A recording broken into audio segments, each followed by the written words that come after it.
Welcome to Nepal. చూసారా, డార్జిలింగ్ అని వచ్చేసి ఏకంగా నేపాల్లో తిరిగేస్తున్నాను. మంచి ఎక్స్పీరియన్స్ ఉంటుంది చూడండి. డార్జిలింగ్ కవర్ అయిపోతుంది, ఇటు నేపాల్లోకి రావచ్చు. వీడియో ఎండ్ వరకు చూడండి, మీకు అర్థమవుతుంది ఎలానో ఏంటి అనేది.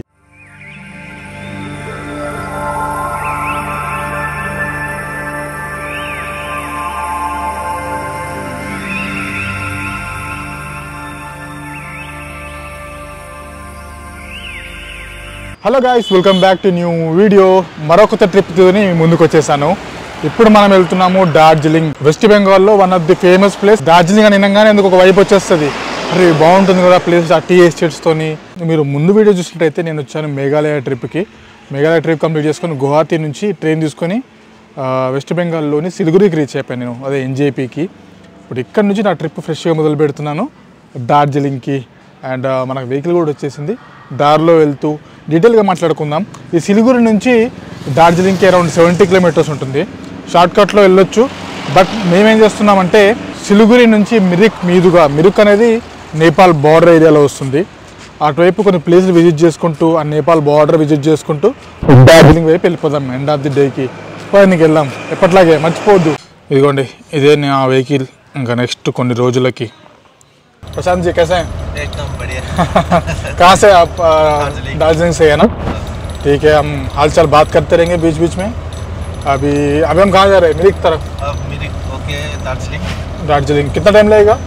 कम से कम आप लोग घूमते घूमते 4-5 घंटा 4 लग जाएगा ना, क्योंकि रास्ते में हम प्लेसेस कवर करने वाले हैं. हाँ जी। చలో అట్లా ప్లేస్లు చూసుకొని వెళ్ళిపోదాం. ఇంకా ఎవరన్నా డైరెక్ట్ డార్జిలింగ్, ఇప్పుడు ఏంటంటే మేఘాలయ వచ్చి అటు నుంచి వస్తున్నాను, ఎవరన్నా డైరెక్ట్ డార్జిలింగ్ రావాలనుకుంటే వాళ్ళు ఎట్లా అంటే, మీకున్న option is flight. Best possible option is flight. కొంచెం అడ్వాన్స్గా బుకింగ్ చేసుకుంటే 4,000 నుంచి 5,000 రూపాయలు వన్ వే పడుతుంది. Bagdogra is the nearest airport చూడండి. అక్కడ నుంచి ఇంకా ఇప్పుడు నేను వెళ్తున్నట్టే కార్లోకి వెళ్తే బెటర్. ఈ కార్ రేట్ ఏంటి ఇవన్నీ ఏంటి మనం కొంచెం తర్వాత మాట్లాడదాం. ఇంకా ట్రైన్ ఆప్షన్ లేదా అంటే ట్రైన్ ఆప్షన్ ఉంది, బట్ ఎన్జేపీకి రావాల్సి ఉంటుంది. అది వీక్లీ 1-2 ట్రైన్స్ ఉన్నాయి. అది కూడా దారుణం, 35 గంటల పైన మ్యాటర్ అది కూర్చోవడానికి. సో ట్రైన్ని తీసి పక్కన పడేసేయండి. ఇంకా ఓన్లీ ఆప్షన్ ఇస్ ఫ్లైట్. కొంచెం అడ్వాన్స్గా బుకింగ్ చేసుకుంటే సరిపోతుంది. చూడండి, వెళ్ళే దారిలో ఒక చిన్న వ్యూ పాయింట్ లాగా కనిపిస్తుంది. ఒక గుడి ఉంది అండ్ ఒక మంచి వ్యూ పాయింట్ లాగా క్రియేట్ అయింది. ఇక్కడ నుంచి ఏం కనిపిస్తుంది చూడండి, ప్లేస్ అంతా ఇక్కడ నుంచి మస్తు అంటే మస్తు కనిపిస్తుంది. చూడండి, ఈరోజుకి మన ఫస్ట్ స్టాప్ అనుకోండి ఇంకా అఫీషియల్గా. టింగ్లింగ్ వ్యూ పాయింట్ అంట. ఈ మిరిక్కి వెళ్ళే దారిలోనే బాగా కనిపిస్తుంది చూడండి. పైనుంచి ఆ కిందికి అంతా కూడా ఆ టీ ప్లాంట్స్ అన్నీ కనిపిస్తున్నాయి. అండ్ ఒక పానోరమిక్ వ్యూ లాగా ఉందంతా.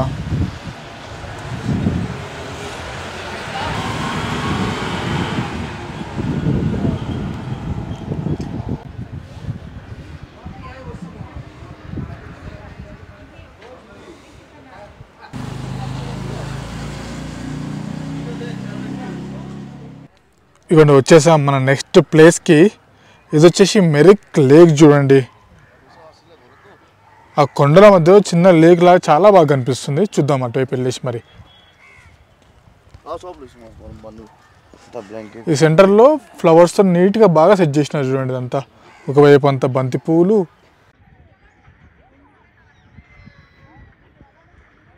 చూడండి, మీకు ఇందాక చూపించిన పార్క్ ఇది. దానికి జస్ట్ పార్క్ లాగా ఉంది. వెళ్ళాలనుకుంటే వెళ్ళండి, లేకపోతే వదిలేసేయండి. ఆ పార్క్ బయట నుంచి అట్లా వచ్చారనుకోండి, ఈ బ్రిడ్జ్ పైకి వస్తారు. అటువైపు వచ్చేసి హార్స్ రైడ్ చేయొచ్చు. 200 రూపీస్ నుంచి స్టార్ట్ అవుతున్నాయి. అక్కడ కొంచెం స్నాక్స్ సెంటర్ లాగా ఉన్నాయి అండ్ లోగో ఉంది, ఐ లవ్ మిరిక్ అని. ప్లేస్ చూసుకోండి, సింపుల్ గా ఉంది. అట్లా కొంచెం ఫ్యామిలీతో వస్తే హార్స్ రైడ్, కొంచెం ఫోటోషూట్, కొంచెం అట్లా హాల్ట్ లాగా చూసుకోవడానికి వెళ్ళడానికి పర్లేదు, బాగానే ఉంది. అండ్ మరి డార్జిలింగ్ విజిట్ చేయడానికి బెస్ట్ టైం ఏది అంటే మార్చ్, ఏప్రిల్, మే. ముఖ్యంగా సమ్మర్ హాలిడేస్లో విజిట్ చేయాలనుకున్న వాళ్ళకి బాగుంటుంది చూడండి. డార్జిలింగ్ ప్లస్ సిక్కింలోనే గ్యాంగ్టాక్ ఇవన్నీ కూడా కలిపి ప్లాన్ చేసుకోవచ్చు, బాగుంటుంది ఆ టైంలో. అండ్ ఈ ప్లేస్ని లష్ గ్రీనరీ ఇవ్వాలంటే లైక్ సెప్టెంబర్, అక్టోబర్ వరకు కూడా కొంచెం గ్రీనిష్ అని ఉంటుంది. ఇప్పుడు అంతా కొంచెం డ్రై సీజన్, అంత గ్రీనిష్నెస్ మనకి ఇక్కడ కనిపించదు. ఇది వచ్చేసి నేను టూర్ కింగ్డమ్ వాళ్ళతోనే వస్తున్నాను. వాళ్ళు ఏంటంటే ప్యాకేజ్ అంతా ప్రొవైడ్ చేస్తారు. దీంట్లో మీకు transportation, accommodation and breakfast, dinner కూడా ఇంక్లూడ్ అయి ఉంటుంది. దీనికి కాస్ట్ ఎంత అవుతుంది ఏంటి అనేది డీటెయిల్స్ అన్ని డిస్క్రిప్షన్లో ఇచ్చాను. ఈ టూర్ కింగ్డమ్ వాళ్ళకి సంబంధించిన కూడా డీటెయిల్స్ అన్నీ కూడా డిస్క్రిప్షన్లో ఉంటాయి. సో వాళ్ళకి కాల్ చేసి కనుక్కొని ప్లాన్ చేసుకోండి. ఇంకా మనం నెక్స్ట్ ప్లేస్ వైపు వెళ్దాం. మిరిక్ నుంచి గట్రా కొంచెం ముందుకు రాగానే నెక్స్ట్ స్టాప్ గోపాల్ధార టీ ప్లాంటేషన్స్ చూడొచ్చు మనం ఇక్కడ. ఇవన్నీ చూడండి, ఒక దారిలాగా సెట్ చేసి పెట్టారు. చూద్దాం మరి లోపలికి వెళ్ళేసి ఎట్లుంది ఏంటి అనేది.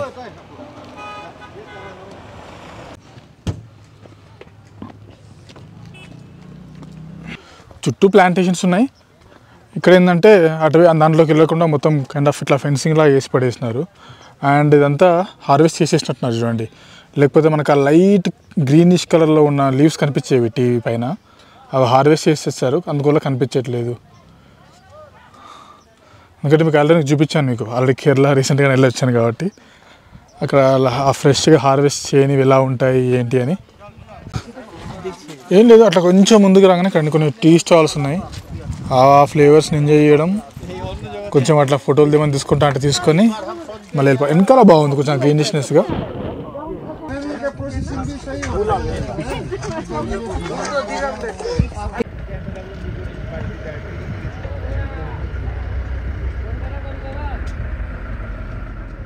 ఇక్కడ ప్లేసెస్ చూడడం అయిపోయింది, ఇంకా పదండి నేపాల్కి వెళ్దాం. జోక్ కాదు, సీరియస్గా మనం నేపాల్లోకి వెళ్ళొచ్చు. పదండి చూపిస్తాను. ఇదిగోండి అక్కడ ఇండియా బార్డర్, ఇక్కడ నేపాల్లోకి వచ్చేస్తున్నాం చూడండి. జస్ట్ మన ఐడి కార్డ్ని అక్కడ ఎంటర్ చూపించి మన డీటెయిల్స్ ఎంటర్ చేసుకుంటారు వాళ్ళు. ఇటు వచ్చేసి ఇంకా ఆధార్ కార్డు చూపిస్తే సరిపోతుంది. Welcome to Nepal. అసెడ్ వచ్చేస్తాం చూడండి నేపాల్ బార్డర్లోకి. దాటేసి అటు వెళ్ళొచ్చు కూడా, తిరగొచ్చు. అయితే ఇప్పుడు ఏం చేస్తానంటే ఇక్కడ నుంచి మనకు ఒక ట్యాక్సీ లాంటి అవైలబుల్లో ఉంటాయి. 300 రూపీస్ తీసుకుంటారు. మనము ఈ వెహికల్లో లోపలికి మస్పతి మార్కెట్ అని ఉంటుంది, కొంచెం ఫేమస్ అది ఏరియాలో. నేపాల్లోని ఆ మార్కెట్కి వెళ్ళేసి మనం అటు ఒక రౌండ్ వేసుకుని కూడా రావచ్చు. వెళ్ళి రావడానికి వీళ్ళు 300 రూపాయలు తీసుకుంటున్నారు. మీకు చూసినట్టు ఉంటుంది, నేను కూడా చూసినట్టు ఉంటుంది. యాక్చువల్లీ నేను నేపాల్ వెళ్ళాను లాస్ట్ టైం. కఠ్మండు, పోగ్రా అన్నీ ఆల్రెడీ చూపిస్తాను.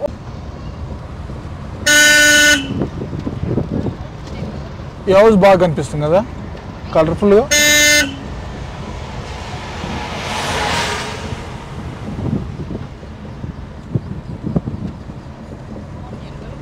బాగుంది. చూడండి, మన స్టార్ట్ అయిన పాయింట్ నుంచి ఒక 10 మినిట్స్ అట్లా జర్నీ చేసుకుంటూ వచ్చేసినాం అనుకో, ఈ పశుపతి మార్కెట్లోకి వస్తాం. వచ్చేసి కొంచెం అట్లా తిరిగేసి మన ఇష్టం, మన టైంను, మన ఓపికను బట్టి ఇందాక చెప్పినట్టుగా ఒక డిఫరెంట్ ఫీలింగ్ వస్తుంది కదా, మనం అదే ఒక వేరే కంట్రీకి వచ్చాము కదా అన్నట్టుగా ఆ అనుభూతి పొందొచ్చు ఇక్కడ మనం.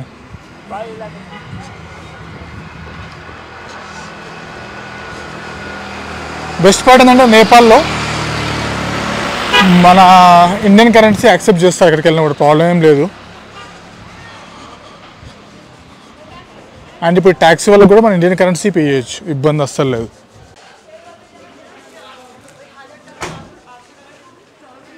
ఇంకా ముందుకున్నట్టునే, బట్ ఓకే. ఈ 100 మీటర్స్ 200 మీటర్స్ స్ట్రెచ్ ఏదైతుందో ఇక్కడే ఆల్రెడీ చాలా షాప్స్ ఉన్నాయి. కొంచెం అట్లా స్ట్రాల్ అవ్వచ్చు, ఏదైనా తినాలనిపిస్తే తినొచ్చు, ఏదైనా షాపింగ్ చేసుకుంటారంటే చేసుకోవచ్చు. ఈ స్వెటర్ బాగుండే చిన్నపిల్లలకి, లేకపోతే 1000 రూపీస్ చెప్తున్నారు. అమ్మో మరీ ఎక్కువ ఉందని చెప్పి సైలెంట్ అయిపోయా. కాకపోతే బాగుంది, సాఫ్ట్గా ఉంది అండ్ క్వాలిటీ కూడా మంచిగా అనిపిస్తుంది.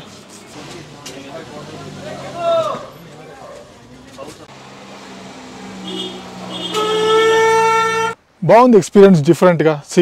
మన ఇండియాలోనే ఒక ఫేమస్ టూరిస్ట్ ప్లేస్కి విజిట్ చేయడానికి వచ్చి ఇక్కడ నుంచి ఒక వేరే కంట్రీలోకి వెళ్ళేసి అట్లా కొంచెం 1 గంట సేపు 2 గంటల సేపు తిరిగేసి మళ్ళీ బ్యాక్ వచ్చేసి మన డెస్టినేషన్ వైపు వెళ్ళిపోవచ్చు.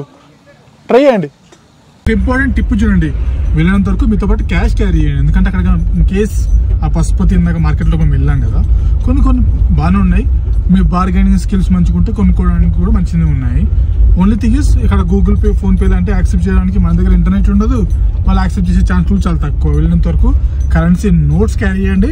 అది కూడా నోట్స్ పైన ఎలాంటి పెన్ రాత లేకుండా ఉంటే బెటర్, ముఖ్యంగా 500 రూపీస్ నోట్స్ పైన.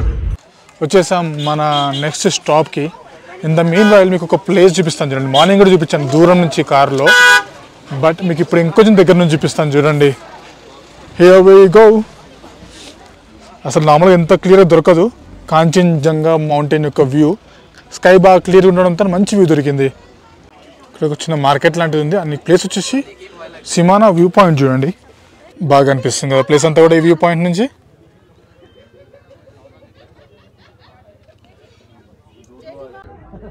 అండ్ ఈ కాంచన్జంగా వచ్చేసి ఇండియా నేపాల్ మధ్యలో ఉంటుంది చూడండి. హైయెస్ట్ పీక్ ఇన్ ఇండియా అంటే ఈ కాంచన్జంగానే. అండ్ వరల్డ్లో వచ్చేసి థర్డ్ హైయెస్ట్ పీక్, 28,169 feet చూడండి. అది చూడండి. యాక్చువల్గా నెక్స్ట్ ప్లేస్కి వెళ్తున్నాను నేను. ఇందాక చూపించిన వ్యూ పాయింట్ నుంచి జోర్ పోఖ్రీ అని చెప్పి ఒక ప్లేస్కి వెళ్తున్నాను. అయితే దారిలో చూడండి ఒకసారి, ఇది మొత్తం పైన్ ట్రీస్ అండ్ ఆ పైన్ ట్రీస్ మధ్యలో నుంచి సన్ రైజ్ పడుతుంటే ఏమన్నా కనిపిస్తుంది ఆ ప్లేస్. ఇది చూడండి ఒకసారి. ఇది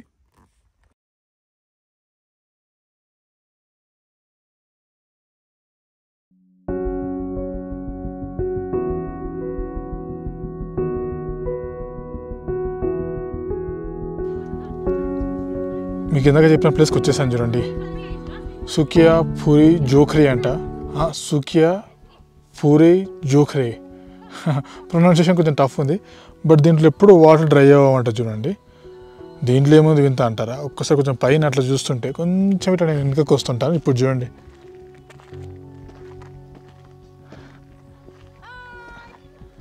కాంచన్జంగా యొక్క వ్యూ ఇక్కడ నుంచి కనిపిస్తుంటుంది చూడండి. ఆ వ్యూ పాయింట్ నుంచి ఫోటో తీసుకుంటే మామూలు కనిపించదు. ఇంకా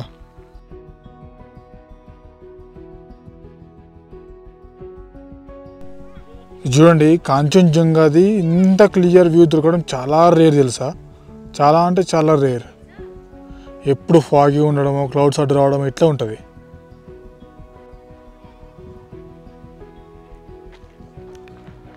ఈ పైన్ ట్రీస్తోనే మంచిగా కనిపిస్తుంది చూడండి. ప్లేస్ కూడా చాలా బాగా అనిపిస్తుంది. యాక్చువల్లీ ఇక్కడ చాలాసేపటి నుంచి తిరుగుతున్నాను నేను డ్రోన్ పర్మిషన్ కోసం. ఇంకా కాంచన్జంగా వ్యూ ఆ పైన్ ట్రీస్ పైనుంచి అట్లా వెళ్తుంటే మస్తు కనిపిస్తుంది. కానీ ఆ డ్రోన్కి పర్మిషన్కి ఇక్కడ బోర్డు అయితే 500 rupees రాసి పెట్టారు. వాడు అక్కడ మేనేజర్ని 1000 రూపాయలు అడుగుతున్నాడు. 1000 అంటే నా వల్ల కాదని చెప్పి సరే అడుగుకున్నా. 500 అంటే నేను రెడీగా ఉంటా పే చేయడానికి, పోతాయని చెప్పి. బట్ మళ్ళీ 1000 అంటే అమ్మో. ఇంకా బ్యాక్ స్టెప్ వేసి వచ్చేసాను. నెక్స్ట్ ప్లేస్కి వచ్చేసాం చూడండి. పైన్ వ్యూ అని చెప్పి పైన్ ట్రీస్కి సంబంధించిన ఒక వ్యూ పాయింట్ లాగా సెట్ చేసినారు. 20 rupees ఎంట్రీ ఫీ. అండ్ బాగుంది చూడండి, ఫోటోలు తీయడానికి మస్తు అనిపిస్తుంది చూడండి.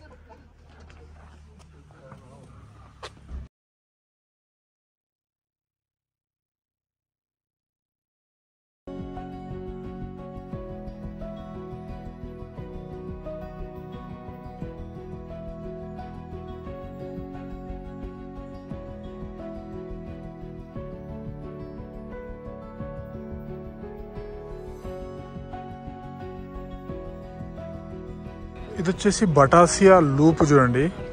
దాని ఎంట్రన్స్లోనే కింద వైపు ఇందాక చూపించిన టాయ్ ట్రైన్ది మూమెంట్ వెళ్తూ ఉంటుంది. అండ్ ఇది బటాసియా లూప్ వచ్చేసి ఇది ఒక కైండ్ ఆఫ్ వార్ మెమోరియల్ లాంటిది.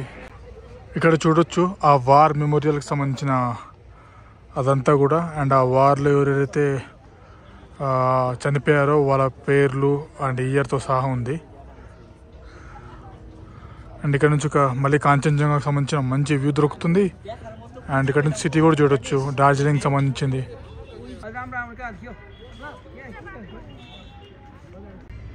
వావ్, ఈ ఫ్లవర్స్ చాలా బాగా అనిపిస్తున్నాయి కదా ఈ పార్క్లో.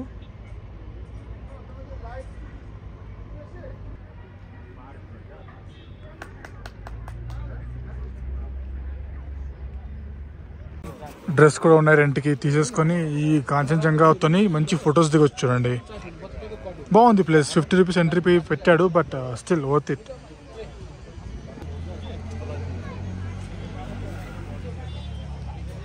చూడండి, 1881లో స్టార్ట్ అయిన డార్జిలింగ్ హిమాలయన్ రైల్వే ప్రస్థానం ఇంకా కొనసాగుతుంది చూడొచ్చు. ఇక్కడ నుంచి ట్రాక్ అంతా కూడా. మీకు ఇందాక అయితే టాయ్ ట్రైన్ చూపించాను, అట్లా వస్తుంది చూడండి. అట్లా అని వచ్చేసి ఇట్లా రౌండ్ వేసేసి ఆ బ్రిడ్జ్ కింద రూట్ చూపించాను, అట్లా అని ముందుకు వెళ్తుంటుంది. ఇదిగోండి టాయ్ ట్రైన్ గురించి చెప్తున్నా వచ్చేసింది లోపల నుండి. స్టీమ్ ఇంజన్ ఇది, ఒక స్టీమ్ ఇంజన్ కాను. దాంట్లో రైడ్ చేయాలంటే జాయ్ రైడ్ అని ఉంటుంది. డార్జిలింగ్ నుంచి గూమ్ వరకు క్లాస్ని బట్టి 1200 నుంచి 1500 దాకా ఉంటుంది ఒక రైడ్కి.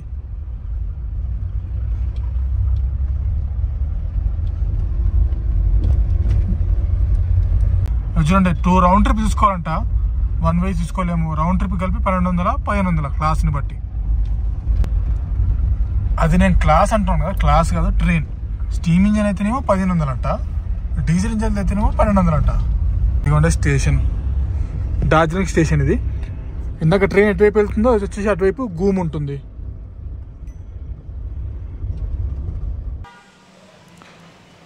వచ్చేసాం రూమ్కి. వాష్రూమ్ స్పేషియస్గా ఉంది అండ్ మెయిన్ థింగ్ కొంచెం నీట్గా ఉంది.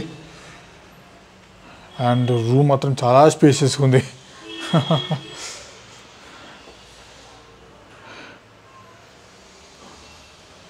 అండ్ ఇక్కడ నుంచి మల్టిపుల్ వ్యూస్ దొరుకుతున్నట్టున్నాయి. ఇక్కడ నుంచి మౌంటైన్ వ్యూ దొరుకుతుంది. కిటికీ ఓపెన్ చేసుకోవచ్చు నాకు తెలుసా. ఎస్, ఇప్పుడు కనిపిస్తుంది proper view. And Kanchenjunga mountain view దొరుకుతుంది చూడండి ఇక్కడ నుంచి. కిందంతా మార్కెటే. ఇంకా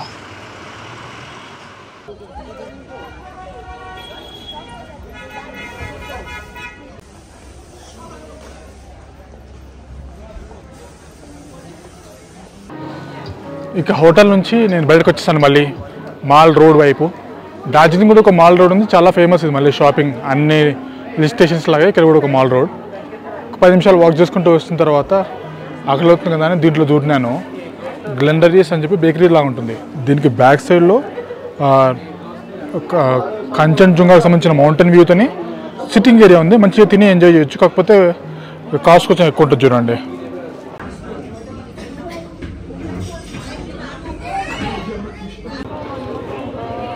ఈ ప్లేస్ అయితే నాకు షిమ్లాలోని మాల్ రోడ్ గుర్తొచ్చేసింది. నాకు సేమ్ వైపు ఉంది చూడండి మొత్తం.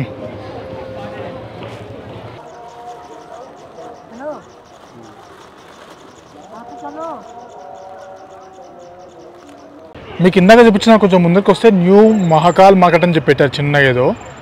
కాకపోతే ఇది గోర్ఖాల్యాండ్ టెరిటరీ అడ్మినిస్ట్రేషన్ బిల్డింగ్ బాగా కనిపిస్తుంది చూడండి.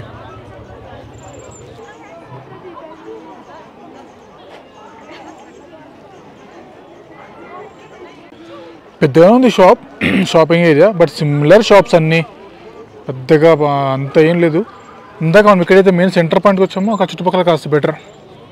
కాకపోతే అన్నీ షాప్స్లో ఉన్నాయి కాబట్టి కొంచెం ఇంకొంచెం రేట్ ఎక్కువ ఉంటాయి.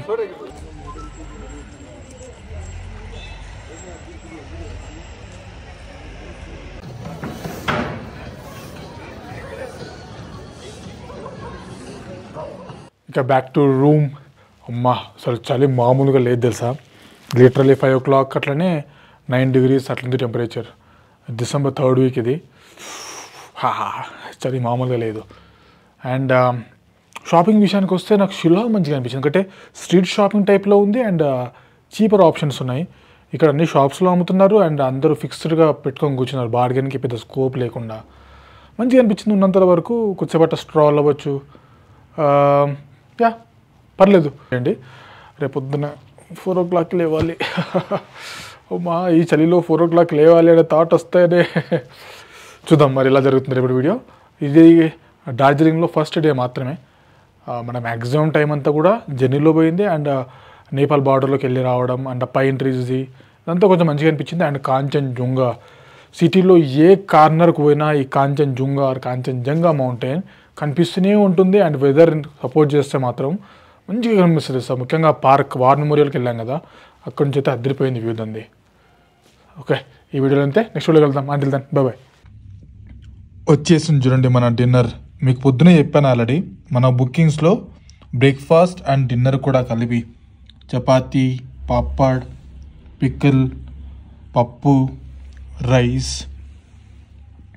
ఆలూ కర్రీ లాంటిది అండ్ చికెన్. తెలియద్దామయ్యా.